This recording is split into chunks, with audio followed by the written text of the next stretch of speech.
One little bit about this is going to be a total spoiler, but you're going to love this movie.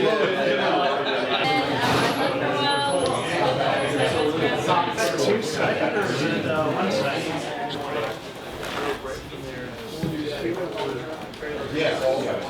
Indy has already tried out.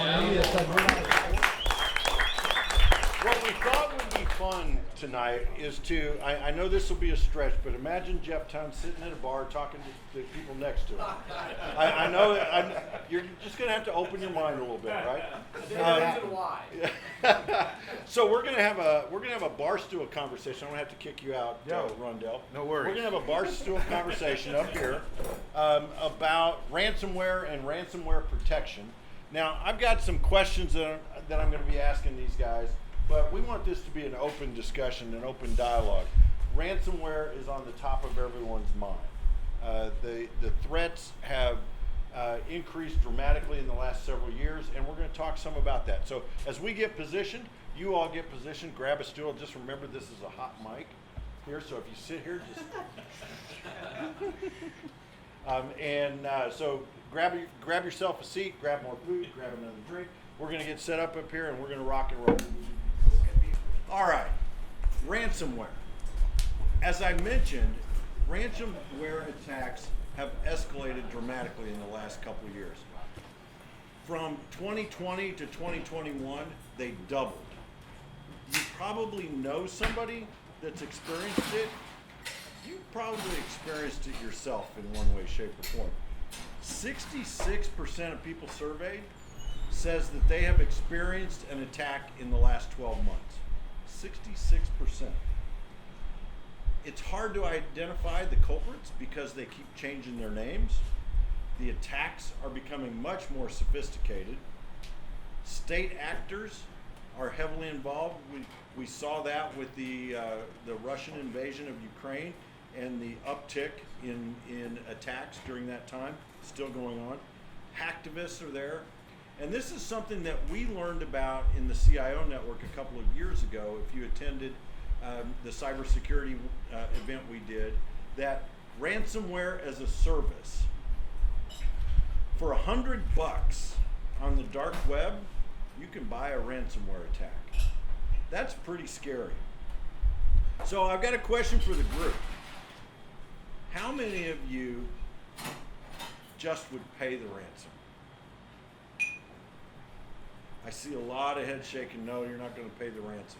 What have you guys seen as far as customers that just, or maybe potential customers, as we were talking about earlier, just pay the ransom? Either one of you. You want to take first stab? Sure. I think that initially the idea is always we're not going to pay, but the reality is the majority do end up paying, and it's always right. You always hear we don't negotiate with terrorists, don't pay the ransomware, but we all know they always negotiate with the terrorists, and they almost always pay for the ransomware. The challenge, and we'll talk about this later too, is just because you paid doesn't mean you actually get what you think you're going to get. Right. And there are other implicating factors, but the reality is there is a lot of payment for that. And again, with cyber insurance carriers, you see ransomware coverage. Part of that is, again, for that payment, and there's whole teams that negotiate with ransomware groups during those attacks. So the sad reality is they do pay for it. If people did not pay, ransomware would not be a thing, right? That's just the reality. It's a business. If nobody pays, there's no money in it. There's a lot of money in it. So that's the unfortunate reality today. Yeah. I'd add the most recent IBM cost of a data breach report puts the financials of being a ransomer out on their last piece of the appendix. You can actually go and see how many ransomware attacks you have to pay that $100 for to make $600,000 a year. And it's pretty doable. So there's a business case for that kind of thing. And like Dimitri said, people wouldn't do it if there wasn't money in it. And yeah, other than that, I'd echo everything he said. And we've had clients who start with that, I'm not going to pay the ransom, and within 24 hours, they're begging us to help them pay the ransom. So I used to work for a CFO who said, we have cyber insurance. What do we need to worry about? So we have cyber insurance. What do we need to worry about? Adam, why don't you take that one first? Sure. And then we'll let Dimitri go. Yeah, so Dimitri kind of hinted at the idea that just because you pay the ransom doesn't mean you're going to get what you paid for. But the other reality is just because you have cyber insurance doesn't mean they're necessarily going to pay the ransom for you. There's all kinds of language in there as to why they may or may not have to pay that ransom. It may not even be part of the policy. In the last couple incidents I've been a part of, the conversation was brought up. I was like, do you want to bring in your insurance provider? And it was, they're not going to cover anything. Or if it was good, they were going to cover something in a situation, it's often the recovery capabilities. Your disaster recovery as a service, paying for those cloud utilization components. Much, much lower dollars than actually paying the ransom though. And then when the ransom's paid, even if you do get a decryption key, that decryption key takes time to run. Story after story from some of the biggest organizations out there is we paid for the key, we tried to use the key, it was faster to still restore from our cold backups off-site. We're talking tapes pulled back from Iron Mountain or someplace like that versus running that decryption key. And they couldn't wait for that. And I think, what we're starting to see as well is insurance carriers are starting to have ransomware carve-outs. So you can have cyber insurance coverage, but unless you meet very stringent and specific controls having been in place in your organization, you have coverage, but it does not include ransomware. And again, going back to what Adam just said, the process of data recovery, it's kind of like, back in the day it was DRBC, right? We have a plan. If you haven't tested it, it doesn't exist. Yeah. Same thing, right, with ransomware. Even when you get your data, do you actually have a playbook and a run book to bring your applications back online? And we've seen this with very large organizations where they whether they paid the ransom or got the data back, it took them days upon days, if not weeks, to actually get applications back online. You've already paid the ransom, right? So that team is already on. They've made their paycheck. They're on to the next victim. Just because you have access to the data when you might actually have it doesn't mean that your business is back up and running. And I think that's one of the processes and those playbooks are things that a lot of organizations don't take into account. And again, right, saying, I have coverage, I'm good. Well, the reality is, very different, unfortunately. Probably not, right? Well, and you kind of hinted at, you both kind of hinted at this, that when you have a ransomware attack, it's really this triple jeopardy that you're in, right? Only 8% of the companies that pay the ransom get their data back. 8%. Yet people are still forking over the data. Extortion. They've had access to your systems for some period of time. What are they doing with the data while they're in there? We've heard of cases where they're selling your data back to you, even in addition to the ransom, or they're selling the data on the dark web because they've had access to it. And here's the thing about paying the ransom that we've talked about, right? 80% of the people that pay the ransom get hit again because you've already shown you're willing to fork over the dollars. So now you're an easier target. And the other stat that I found pretty stunning in my mind was 25% of the companies that get hit with ransomware close for some period of time, some of them permanently, because they just can't recover. So it's bad news out there, right? And it's only gotten worse. It's only going to continue to get worse. What are we supposed to do about that? What are some of the things that we can do to protect ourselves? Let's start at the beginning. Sure. We talked about kind of that 3 legs of the stool, right? You prepare, you detect and respond, and you recover. So let's start at the beginning. What does preparation look like in your mind, Adam? So preparation is going to be kind of twofold, and it's around, Dimitri mentioned the NIST cybersecurity framework. So you identify and you protect. You want to know where your important data is at. You want to know how your users are connecting to it. You want to know all of the things about your existing environment and how it's protected. And then you want to actually protect it. That's where things like Arctic Wolf, endpoint protection, all of the other security posture pieces are going to play a part of that. And so that's where the first leg that you mentioned is the vCISO. They help with that security posture. of doing all that identification that needs to happen so that you can put the right tools in place to make sure that you are able to identify the data, you're able to identify where the people are, and then you're able to protect it. But before we get to you, Dimitri, I've got a question for the group. Adam mentioned VCISO, so Virtual Chief Information Security Officer. Right. Who here has a CISO on staff? Just curious. A few. Some of the probably the larger organizations in the bunch, right? Who here is using virtual CISO services? Anybody? Or is that falling on the CIO, CTO? Kind of falls on the CIO, CTO. Okay, I was just curious. So Dimitri, same thing for you. What does that first step, that first leg of the stool look like? Preparing. So, outside of obviously Arctic Wolf, right? No, so I mean, we've talked about this before, right? If you think of any type of security incident as that boom moment, we talked about, right, kind of the left of boom and right of boom. You want to do as much as possible on that left of boom side, right? Because you want to reduce the risk as much as possible. And that goes back to, right, the identify and protect parts of the legs of the NIST framework. You really need to have a vulnerability management program in place. And you need it both for your infrastructure, and that's on-prem, cloud, etc. But you also need it for human beings. So, you know, I think the last stat was 90% of attacks start with humans. It's really easy to get stolen credentials online. It's really easy to, I mean, literally, you leave enough thumb drives around the parking lot, and I guarantee you somebody will pick it up and plug it in at work. So education on end users becomes critical to prevent, right, to mitigate that risk. Having a strong vulnerability management program in place to find out what the gaps are and to then have somebody help remediate that becomes absolutely critical. Because the more you can do to reduce the potential for a breach, right, to plug as many holes as you can, the safer you're going to be, right? So that's the very first starting point. Again, whether that's a CISO or a VCISO, that's part of their duty, right, is to build out those programs, build out that strategy.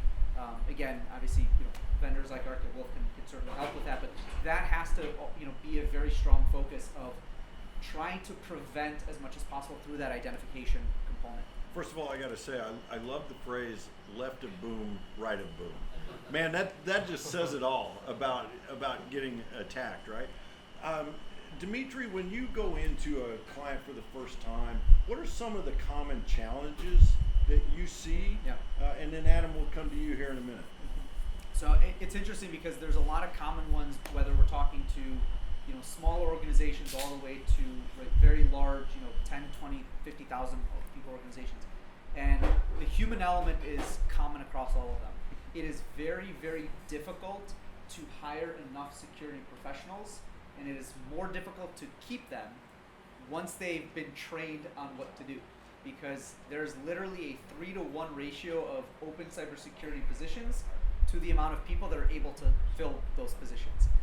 And so we keep seeing that turnover, and again, if you don't have the people, the rest is kind of irrelevant, right? You need people to do all of the things.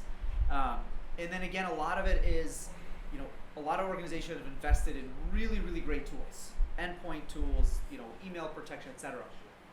But all of those tools are just that, right? They're tools, and they do their job, but then again, how do you build a framework around all of that? How do you operationalize having 20, 30 tools? And there's literally like 3,000 cybersecurity tools out there. There's no shortage of tools, and a lot of them are really, really good at what they do, but bringing all of that together, especially when you don't have the people, becomes impossible. And so having just tools becomes not enough, and we keep seeing organizations that have invested plenty of money into tools still run into security issues and incidents because, again, a tool is just that, right? It does its job and nothing else. And that, again, that's common across small to large organizations, no matter really who we talk to. Adam, what do you guys see? So I'll echo the people part too. When we do security assessments or even resiliency and recovery assessments, we often see everyone from the largest organization to the smallest, they score higher around the tools piece. They've bought the right technology. The process around implementing that is a little bit lower. The people who are capable of handling those processes and responding to those processes is always the lowest score. Even if all their scores are pretty good, they waterfall just like that. There's two kind of people that I interact with, or two kind of organizations I interact with when we first start doing business with a company. The first one's the one we really want to get in with, is the ground floor before they've ever had any type of cyber incident. Those go so much better, right? We get in, we fix the processes, we fix the people side of it. But the other thing we do see a lot of, unfortunately, are the ones where we're coming in as an incident response after the fact. And I've heard so many times organizations be like, well, if we ever get hit, it's an all hands on deck, right? Everybody's going to come in, they're going to work on this problem, we're going to get it fixed because this is really important to everyone. Everyone's really loyal to this organization. The reality of that is, once that's happened, a lot of those people get sick and tired of living in the data center. You can only sleep on the data center floor for so long before your loyalty to an organization dwindles pretty quickly. And when you get into those where you're bringing them back up after the incident response and you're putting in the right security posture and the right resiliency posture, often you've got an even bigger people gap because those people have cut bait and found one of those 3 other jobs that were open for them, right? And that is one of the biggest challenges, is the exaggeration of the people problem post-incident, I'd say. And I'll speak on behalf of the sales guys here tonight. After the incident is awesome because nothing sells like a compelling event. It doesn't. Yeah. Just saying. Just saying. So you mentioned score. Yeah. This concept of your cybersecurity score. Mm-hmm. Let me ask the group first of all, who here knows what their score is? Did you even know there was a scoring system? I didn't until I started talking to these two guys the other day. So talk about this scoring system. And Adam, we'll start with you and then flip over to Dimitri. Sure. So the NIST cybersecurity framework has a recommendation for that score, and it basically scores around the 5 pillars of identify, protect, detect, respond, and recover. And there's an overarching score out of 100. Essentially, you get kind of like a credit score. Kind of like a credit score. Yeah. And it's a very simple self-assessment you can do. Intervision actually has their own tool to help you do that assessment, but it's free, and so is the NIST cybersecurity framework score. We actually take it a step further and also score around people, process, and technology because we feel like those 3 components are also extremely important. And we see that same waterfall across the board. When you talk about the 5 pillars, when you look at them in the cyber defense matrix, people become more important as you move to the right. So as you move from identify to recover, the more you move to the right, the more people are important for that. And so you see the same waterfall of scores across organizations. Dimitri, thoughts on this credit score, cyber score thing? Yeah, I think it's something that a lot of folks don't really think about until it's almost too late, right? Or until there's some compelling event, which is unfortunate because those are the things that help you understand where you really are and again, where those gaps are, what you need to focus on. Again, kind of getting the score and understanding that is the first step, having a breakdown, understanding how do you compare to other similar organizations? How do you compare to the industry? Because it's easy to say, right, we all want 100s, right? We all want a perfect score. No one's 100. Pretty much, exactly. That's pretty much impossible, right? Right. I don't care if you're talking to the Fortune 5, Right. like there's no such thing. So putting it in context of reality and again, having somebody to help you understand what that actually means, what to do with that, how to interpret it, and then again, like now that I have the score, how do I prioritize? Right? Where are the gaps? Which ones do I need to focus on first? Becomes really, really, really critical if you want to again build out a very strong overall security posture and security program. Who here has a challenge talking with their CFO about investing in cybersecurity? Do we still run into that challenge? A challenge talking or getting funding? Getting funding. I'll give you an idea. Yeah. You know, when I was with Blue Lock and then Intervision, what we would hear all the time from our clients and potential clients was something to the effect of, I told them there was a risk. And then when we talk to the executive management of the client, they say, we didn't know there was a risk. We're like talking different languages, right? So talk to us about the planning exercise and this concept of identifying risk and assessing the company's appetite for risk, and how either one of your organizations could help that conversation internally with some of the folks here. Whoever wants to go first. Do you want to take it? Sure. So when we talk about risk, ransomware out of the picture, we're talking about two primary things. We're talking the likelihood it's going to happen. We're talking the impact of what happens if it hits, right? So we've got tons and tons of data. Jeff's read off several statistics, and whether we look at IBM, Gartner, Verizon security report, all of the big leading security reports, they're all pretty in line with the likelihood of ransomware is really, really high at this point in time.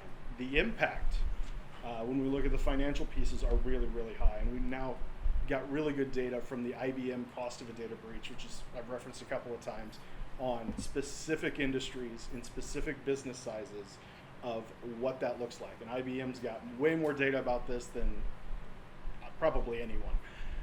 So it's real easy to take that and say, hey, here's the likelihood, which is a big scary number.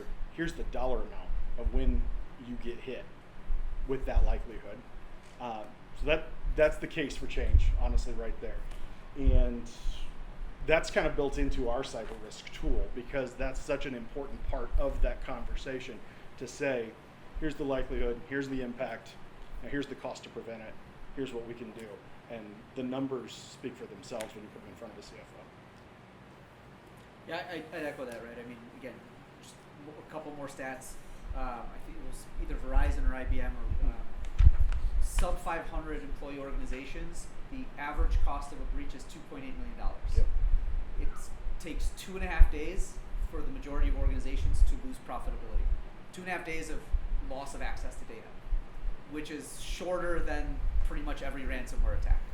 So again, like when we put that into context and talk to the CFO or whoever is in that discussion, when we can run that analysis on any organization, say, okay, just simple math, right? If your organization does, $365 million of revenue a year, one day is $1 million lost. When people see those numbers, they realize that the cost of not doing something far exceeds the cost of doing something. So that's one part of it. I think the other thing is more, we touched on this earlier, but as folks are looking at cyber insurance coverage, those premiums are going up, the rates are going down, there's ransomware carve-outs, there's no more self-attestation, like there are now 12 different controls that are being required by insurance carriers to qualify for any coverage, let alone reduce rates. And so when you put that in front of the people with the purse strings, it's like, well, how much do you really want to pay? Do you want cyber insurance coverage? Because again, right, once we have coverage, we're safe. Yeah, absolutely. So even if we want to start with that process, right? But in order for companies to even be eligible for cyber insurance coverage today, they need to bolster their overall security programs. And again, this is where our organizations can help. And having those conversations with those details, right, that are no longer, right, these are publicly available studies, really helps put all of that, into a very solid framework and data-driven proposal that really helps kind of frame the conversation. If we look at it from that perspective, it tends to make the conversation a lot easier versus, hey, we should really look at cybersecurity, right? It's something we should do. When we put it in the context of this is what it will cost our business if we don't do this, that completely changes the conversation that we have. I think the other part of this, how many saw the email I sent out either yesterday or today from Dennis at Shepherd Insurance? Dennis did a lunch and learn for us a couple of months ago, and he laid out some Here's some things that will help reduce your price. Here's some things that will maybe reduce your price. Here's some things that'll get you a policy. And it was really nice the way he broke that out, right? This is the minimum bar of entry now, and it's no longer this check the box thing. So let's pivot to the next leg of the stool, which is detect and respond. I've seen data spouted for the last couple of years that the average ransomware attack lays dormant inside your environment for 150 days, 200 days. What are we supposed to do to find out if we've even been attacked already before it triggers? And then once we do that, how do we respond? And I'll leave it to either one of you. You want to go? Sure. All right. Partner with Arctic Wolf. That's the easy one. Yeah. No, so yeah, I mean, the challenge is that it really is the case that most attacks do lay dormant for hundreds of days. So the mean time to detect and mean time to resolution is approaching 250 some days.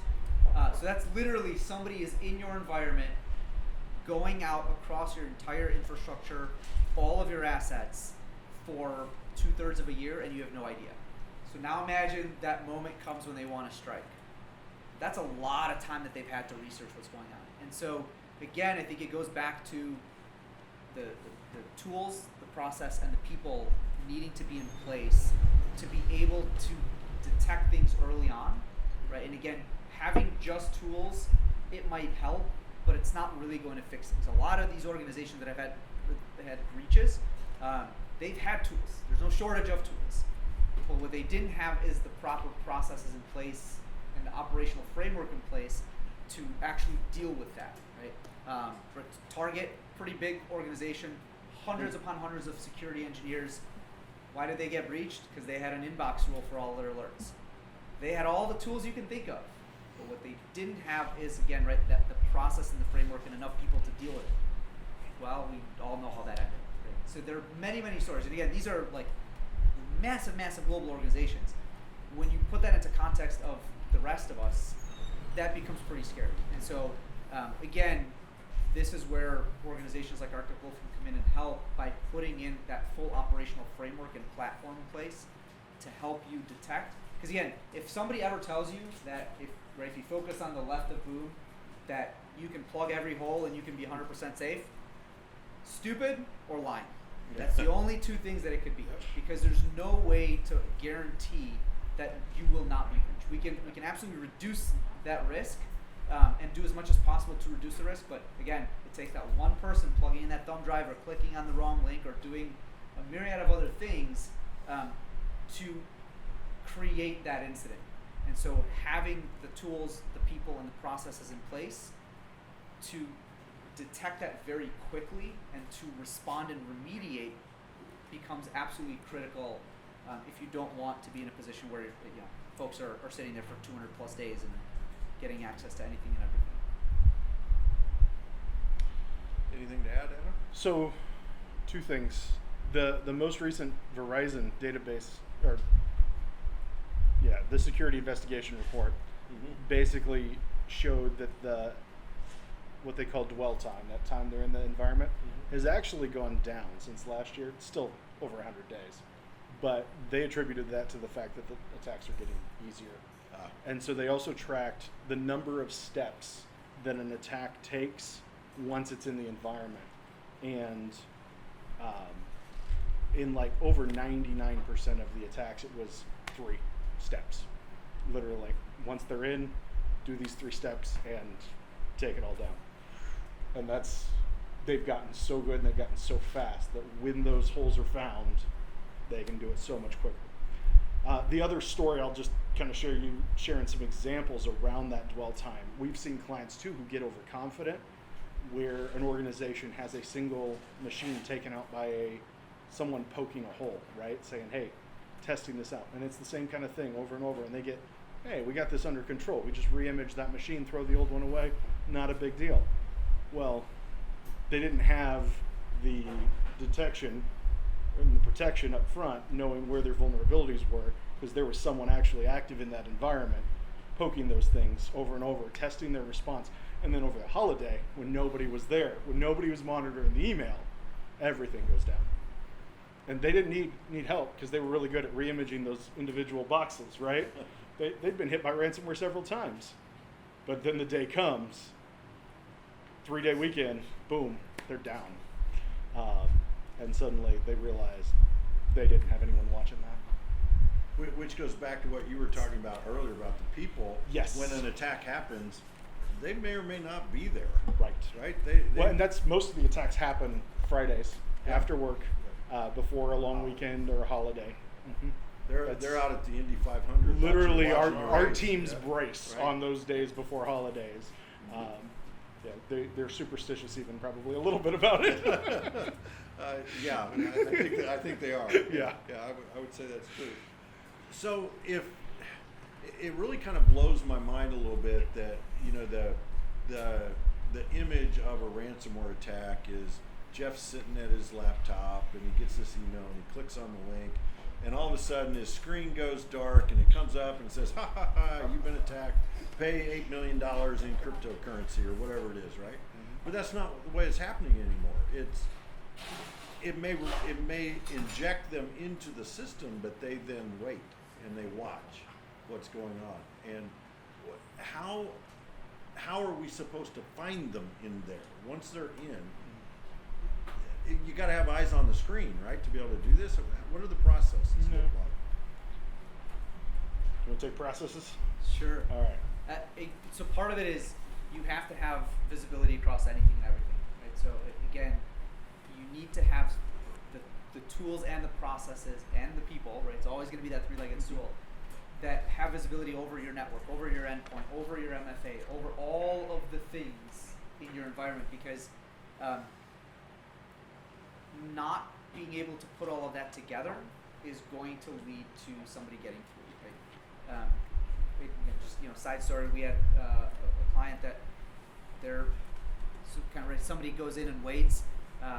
Somebody had stolen credentials. They waited for the CFO to go into a meeting, and there's MFA in place, right? There's tools. Tools are there. They started just kind of a denial of service on their phone. Just kept buzzing. They're in a meeting, so what do? They go, yes. Done. And from there, that person's in and they sit quietly and start spreading. If you don't have the ability to capture all of that surrounding data, MFA worked. It did exactly what it was supposed to do. The person didn't. So then having the ability to actually see what's going on within Active Directory, within the network layer, is somebody spreading out? Is there lateral movement? Are they changing group policy? Are they updating, meetings and sending out updates to the entire organization with that ransomware link? All of these things have to be observed. And if you don't have that framework in place, you're going to miss something. That's just the unfortunate reality. So I'm going to say this is one of the reasons I'm so excited Intervision has partnered with Arctic Wolf, because we've been doing disaster recovery as a service for a long time. And one of the biggest disasters we've had to respond to is ransomware attacks, right?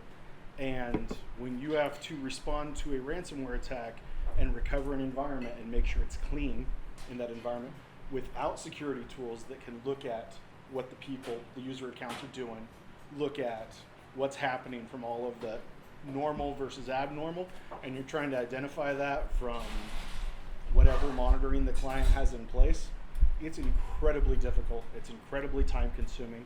Or sometimes the client or the organization we're working with has their own security company that's a totally different company. Then you got NDAs you got to get in place where the two organizations can talk to each other. The amount of slowdown between one organization who does security and one organization that does recovery, trying to figure out what the other side's capable of, I've seen it take days. It's definitely going to be a long slowdown. But having someone like Arctic Wolf in the environment who can tell us, hey, here's where the user came from, here's the machines they access, here's the abnormal behavior, then from a recovery side, we can take that and specifically pick out those pieces and threat hunt for exactly what happened to those machines, because now we can identify here's where it started, here's the type of behavior, and go look for it. And that makes it much easier to put in a sandbox environment, in their disaster recovery environment, go clean it up, make sure that attacker's not there anymore, and then bring everything back online.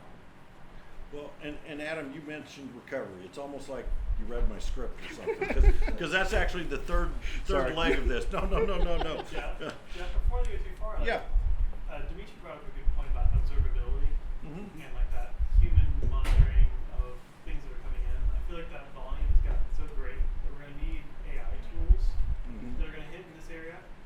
But I feel like the current state of AI tools around detection of anomalies is still very bespoke. It's still very kind of hand put together. What's the future of this AI state? So I call AI and machine learning the new cloud buzzword. Right. Everybody's got it. It's algorithms, right? At the end of the day, like that's really what it is, and it's smarter algorithms. It's better, but to your point, they're still not quite there. And so I think a lot of organizations are blindly relying on just AI, ML, whatever you want to call it, right? But automated analysis, and the reality is, it might be better than something before, but we're still seeing that spit out a ton of false positives, false negatives. There's still a lot of volume. Is it better than before that? Sure. But is it really fixing the problem Yeah. on its own? We don't see it that way. So that's again kind of the, not to make this a sales pitch, but our fundamental approach has been leveraging that technology, but adding the human element that can then further understand and tie that data together. That certainly then goes back and continues to improve the algorithms and things like that, but you still need that human element if you want to not just create a different ticket factory or a different alert factory. We're not there yet. We're certainly headed in that direction and it's getting better, but we're a very long time away from being able to say, yep, I trust the machines and they can do it all. Then we'll have a very different conversations when machines can do it all. Right. Hey, Jeff, Yeah. just wanted to kind of hit a hammer on a nail, which you mentioned earlier. Let's say I'm familiar with a company of 6,000 employees that does extensive training, cybersecurity training, including compliance training annually. And during Indy testing had over 120, I think it was, people give up. It's amazing. That easy and that rapid. It is real. So if I can add something to that, one of the problems that I see with those types of approaches is that, right, you said they've got an annual compliance, right? So how many people here have sat through a 1 hour or 2 hour compliance training once or maybe twice a year, right? How many of you have paid attention to the whole thing and remember everything that was there? I have never had. I would believe that about you, Mike. I would never have two laptops open, one of them playing, muted, just so I can click the button. But that's the problem is when we do those trainings, what are we really doing? We're checking the box so that the CFO, the insurance carrier, whoever says, yep, we check the box as an organization, we are good. But what happens? We're not good because we haven't really changed anything. Not for the most part. You improve it. You can. There's There's a psychology study from I think the 80s or so. It's called the Ebbinghaus forgetting curve. It basically says whatever you learn, you're going to forget 80% of it within 2 weeks. So now apply that to cybersecurity. You just sat through an hour-long cyber hygiene training that covered anything and everything about proper, best practices in cyber hygiene. Ask them half of that stuff in 6 months. They're not going to remember. And so the problem that we see with a traditional approach to training is, right, that's why I call it vulnerability management for humans. Just like for vulnerability management of your assets, if you run vulnerability assessments once a year, I'm sorry guys, you're screwed. Just very simply put. You can't do that for human beings either. If you don't do that training in a continuous fashion, which also means, right, not doing it an hour every week. You have to break it up. You have to fundamentally change the model of training for it to actually stick. If the goal is to fundamentally change user behavior and users' understanding of cyber hygiene, they're great companies. They have great training, videos and repositories. I don't want to take anything away from them, but they don't truly, we haven't seen it, at least in the industry, they don't truly change behavior with that model. It's not, I don't want to take anything away from them. They have the great, phishing simulations and pen testing capabilities, but from a training perspective, if you follow the old model, you're gonna get the old results. And the old results we've seen are bad. That's it. Well, before we shift to that third leg, one of the funniest things that I'd heard, this was back in my Blue Lock days, and our focus was on the legal profession, right? That was a sector that we were had deep expertise in, and so one of the companies I heard them presenting, they talked about they would send out phishing emails like we all do, right? But they would send one out that was titled Partner Compensation. And they'd send it out to the law firm. And the click rate on that thing was through the roof. Because everybody wanted to know what the other partners were making. Well, let's shift to recovery. And Adam, I know this is something you and I have been talking about now for 5 years, using DRAS as recovery against ransomware. Talk to us about how real that is now, and kind of what's changed in the environment to make that more real. Sure. So, been doing disaster recovery in my career for about 8-9 years total. We've been talking about specifically protecting against ransomware, like you said, for about 5. The biggest game changer for DR and backups has been immutability. Just like the buzzword of machine learning and AI, immutability is kind of the big thing on the recovery side that everybody wants to talk about. But really, it just simply means that it's read-only. You cannot change the data, you cannot delete the data. It's kind of that next step with really locking it down. And so using a backup recovery repository that can't be deleted and it cannot be changed by an attacker is hands down one of the most important things an organization can do to protect their data from an actual ransomware attack of not being able to get it back. There's lots of other things about utilizing cloud and other capabilities for DR that make it really easy and affordable, but I would say immutability is the biggest game changer. And as far as the numbers go in the last 5 years, we've done disaster recovery for hurricanes, we've done disaster recovery for tornadoes, but the disaster that we've responded to more than anything else has been some kind of a data breach. And so that has become something we've had to kind of move into and find ways to solution around that kind of recovery. And how does that work when the threat has been in your system for 100 days, 200 days? How does DRAS help you with that? Yeah, so the immutability part is really key, because even if it's been in there for 100, 200 days, whatever, it can't change the data that's already on disk. So even if there's a file that's backed up, there's something that has to trigger that actual ransomware attack. Usually it's some kind of a time bomb where it's going to go off at a specific time, or there's some other kind of external trigger where the attacker is hitting it with something. So we've got that data, and we can go back before those files were ever infected because it's immutable and they can't go change that. Or we can even recover those things and do the threat hunting kind of stuff I was talking about with, where we can identify, hey, this is what time it triggered, these are the machines it was triggered on. I can bring those things up in a sandbox. I can go look at that. I can threat hunt for those specific infected files, clean those out, reconnect everything, and be safe. But the key is having tools to be able to identify where those files are and know what to look for. Because you can't just run an antivirus software and expect that it's going to find it.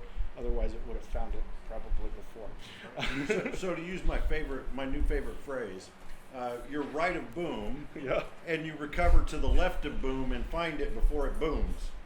It is essentially the case. The other thing Dimitri mentioned at the very beginning is testing. When you're testing your security playbooks, you have to test your disaster recovery playbooks. And we've found that bringing together the tabletop exercises that security teams have with the disaster recovery testing is the best way to set the right expectations for what that's going to take. Because most DR tests, you can just flip a switch and, let's face it, data replication to another site is really easy right now. Connecting networks, as long as you plan for it, you can do that. But making sure that you can do that threat hunting and make sure it's not going to come up infected, that's the really complicated part. Mm-hmm. And so you want to have those tabletop exercises to say, hey, here's the type of attack we're going to simulate.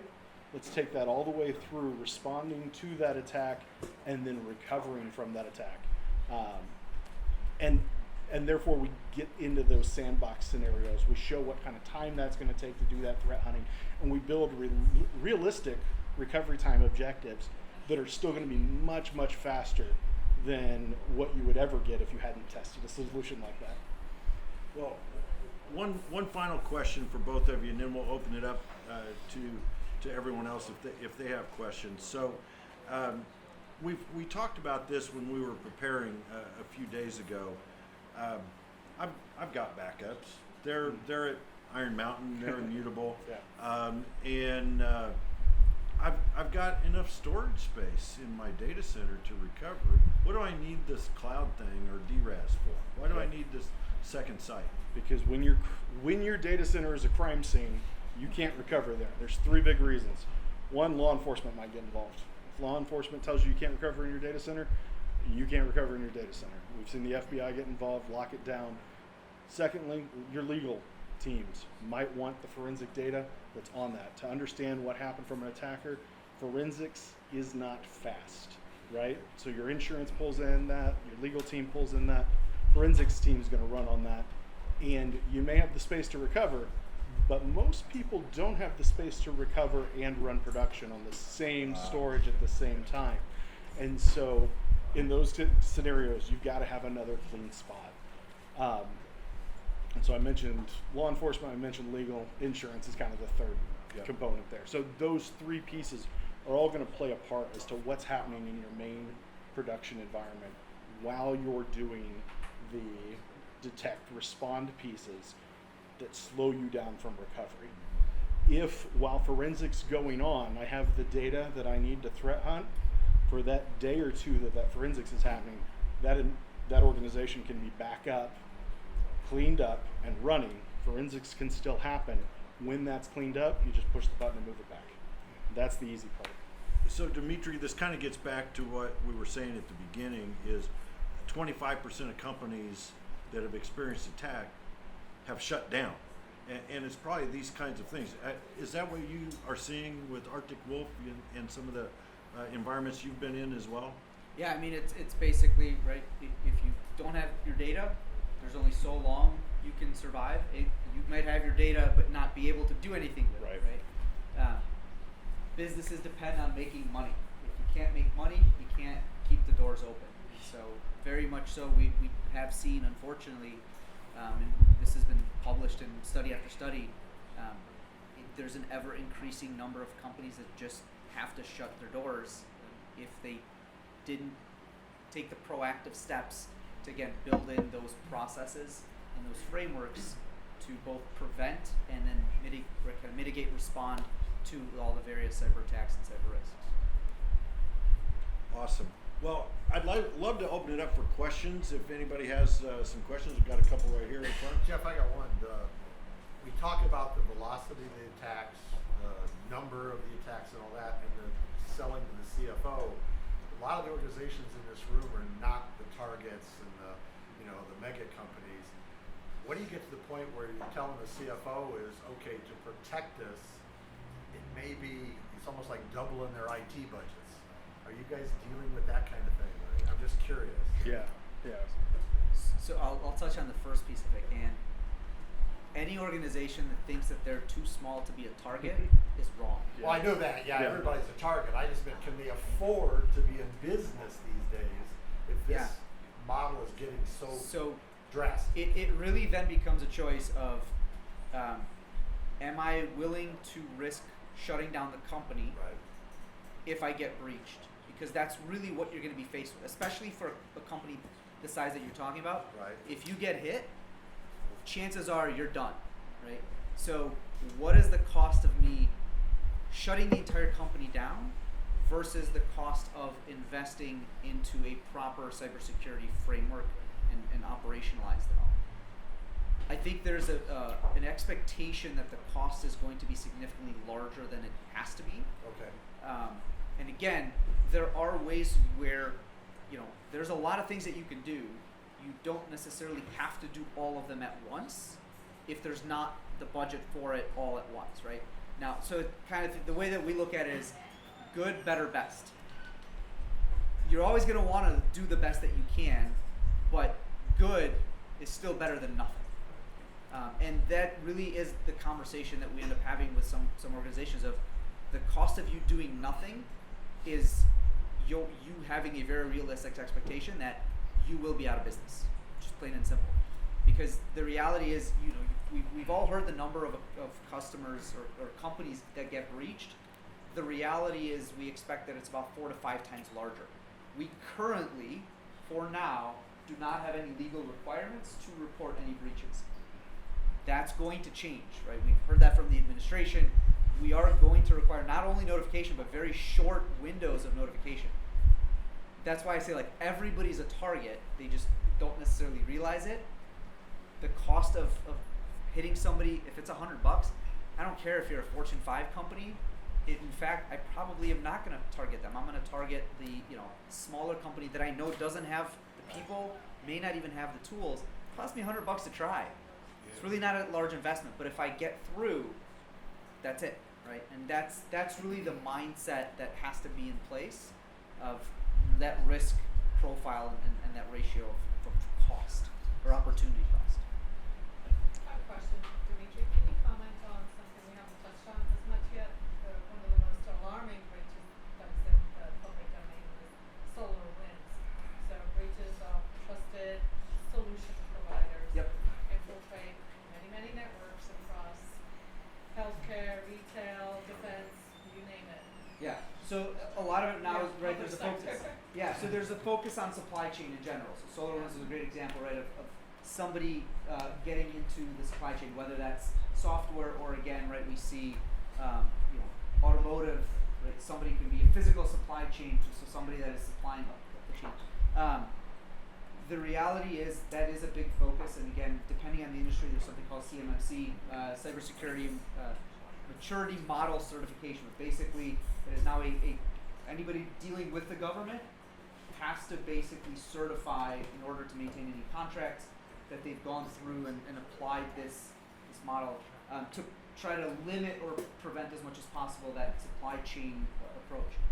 Things like SolarWinds, again, I mean, it's one of those things where I said, it's impossible to say that nothing, there's a 100% guarantee of getting breached. So then it becomes very critical to have, again, that full framework in place. So if something does happen or if something gets detected, how do I then go and understand how does that apply to my organization? Right? So do I have the tools? So we saw Log4j, Spring4Shell. That's massive. That's global reach. How do I, as an organization, when I hear about these things, figure out what is the impact to me? And tools can start that process, but it will only get you that far.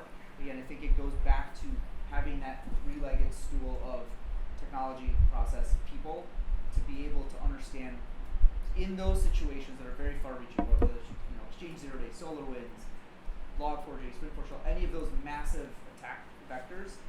How do we understand for every organization what is the potential impact to that specific company, and then how do I not only understand what the gap is or what the vulnerability assessment is, but how do I then deal with that? Because let's say, right, I have pretty much everybody had Java, right? So everybody's susceptible to Log4j. Then what? Knowing that I'm susceptible, great. So is everybody else. Then what do I do?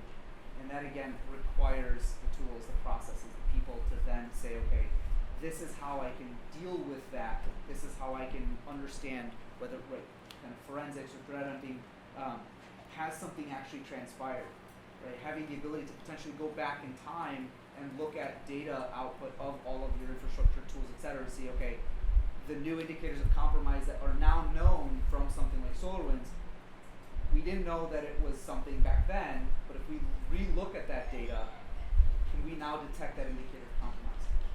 That's very, very difficult to do for pretty much almost all organizations, even when there are a lot of tools in place. It really, again, takes better tools, better operational frameworks, people. So that's where, again, organizations like Arctic Wolf can come in and help specifically in those scenarios. Sorry if that was a long-winded answer. So, Cody, you had a question. Yep, so say I get Arctic Wolf and have all the tools. Is there any guarantee or like what additional things do I get with Arctic Wolf if I do get hit? Yeah. So a couple of things. Great question. So one, and thanks for teeing me up. Pay for the drinks. Yeah. So part of our model is that we don't just bring tools, right? We actually have built, if you're familiar with, again, another buzzword, XDR, Extended Detection Response. What that essentially means is, right, pulling in data from many, many different sources. Our approach to this problem has been, you've probably invested in some set of tools. Maybe you don't have tools for everything, but you've probably invested in at least some. For us to come in and say, that's nice, we're going to tell you what tools you need, not a very good idea, because it's not just money, it's the time to implement it. So our platform is designed specifically to integrate with whatever tools that you have, and then areas where you may not have tools, bring in technologies that we have, or again, recommend some from third parties, but essentially bring all of that together. Now, so that's the tools component. So we make it really, really easy because we don't dictate what you need, we just integrate with what you have.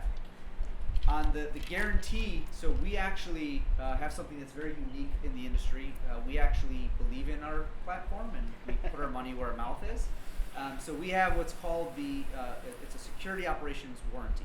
We used to call it service assurance, but it is essentially something that says, if you are an Arctic Wolf customer, depending on, right, we have different modules on the vulnerability side, the managed detection response side, the user training. Depending what you have, you're eligible automatically for either $500,000 or $1 million in additional financial assistance. So this is not a replacement for cyber insurance, but if you have cyber insurance, you also have, right, just like with health insurance, before they pay out, you got to pay out, right? So you have either $500,000 or $1 million of additional financial coverage. Think of it as AFLAC for cybersecurity.